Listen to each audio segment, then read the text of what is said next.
bumiyahe na po sina Robin Aquiles at Angela Muji para sa kanilang unang out-of-the-country trip together. Pa-Dubai po sila para makasama ang fans. Siyempre, di ba? Sinend off natin sila. Narito po ang report. Parang may fans day sa NAIA Terminal 1 nang dumating ang isa sa hottest love teams of today, sina Robin Aquiles at Angela Muji. Etong sina ate, nagpalundag-lundag pa.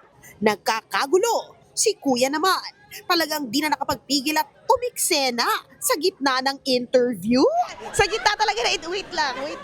Talaga lang ha, kuya? En route to the Barrio Fiesta Dubai 2026 ang Rabjel. Milestone ito dahil after their movie na A Werewolf Boy ay first ever out of the country trip nila together. Magtatanghal din sila para sa Filipino fans sa Middle East at 1 week silang magsasama. Ang saya kasi natuloy din. Parang ilang beses ko po ina-announce na pupunta kami ni Jella dyan sa Dubai, pupunta kami ni Jella. Hindi naman kami natutuloy.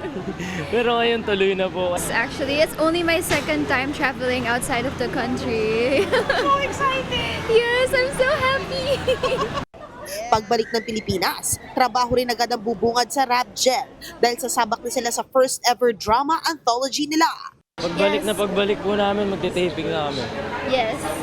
And we're so excited. As far as we know, this has 4 episodes with 4 different directors and 4 different storylines. Siya, alam ko may isang story na na parang bagay na sa akin. Hindi na po siya yung parang mayaman na pogi. Sa anthology, ibang imahe ang ipapakita ni Robin dahil gagampanan niya ang isang geng-geng o young stunner.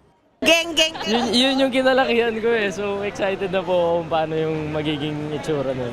But for now, abangan ng Rabjel sa Dubai this Feb 8 sa Zabil Park Gate 5, 11 a.m. oras sa Dubai.